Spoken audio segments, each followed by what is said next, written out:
Thank you for joining Sports Development Series. We yours truly, Boma Ekiyor.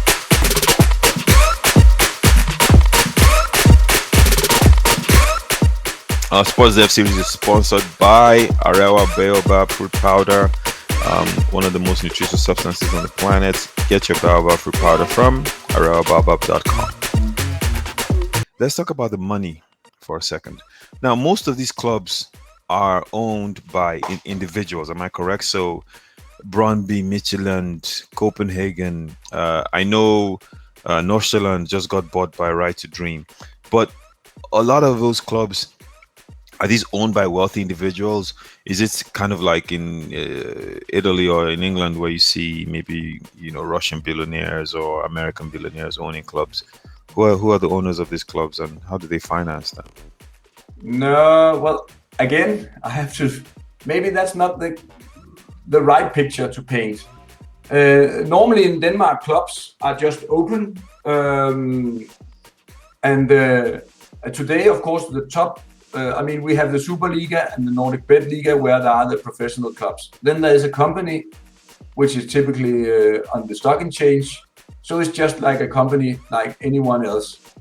And then, of course, in the late years, in the last couple of years, we have seen that foreign investment is taking place in Denmark. And then you have what you are calling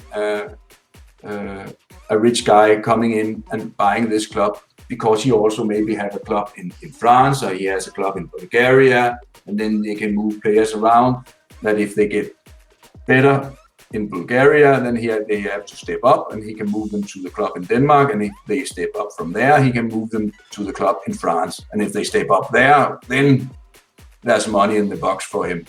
Yeah. I guess that's the plan. So I would say that the ownership is not like one guy is sitting. That's not the typical picture of the clubs in Denmark. So it's kind of like, is it community owned, or some of them are companies that are That's publicly where they come from. You have to remember, Yeah. in Denmark, it's community owned, all the clubs. I mean, if we go to a field, it's open, we could go in there, you and me, kick around. I mean, Denmark is different, or Scandinavia is different, of course, where everything is free, like education, health service, like going to a field. We don't have to rent it. We can just take our football and go down there.